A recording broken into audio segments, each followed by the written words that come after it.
Hello guys and welcome back. Today we're gonna see how to activate Secure Boot in BIOS on Gigabyte. Firstly, click Search on your taskbar, then type System Information. Open the System Information app, then scroll down to find Secure Boot state. If it says on, it is already enabled. If it's off, follow the steps. Click Search and then type Settings, then to open it.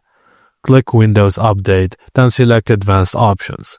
Scroll down, then click Recovery. Under Advanced Startup, click Restart Now. After restarting, on the Choose an Option screen, click Troubleshoot, then click Advanced Options and select UEFI Firmware Settings.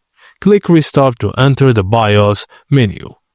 If your PC boots into an easy mode, BIOS, press F7 to Advanced Mode.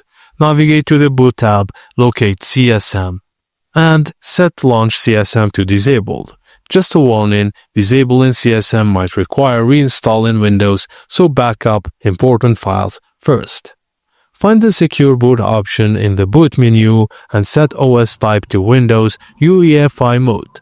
Set Secure Boot mode to Standard, and if necessary, go to Key Management and select Install Default Secure Boot keys. Press F10 to save and exit, and your PC will restart. Now your Secure Boot is enabled. Thank you for watching, and please don't forget to like and subscribe for more.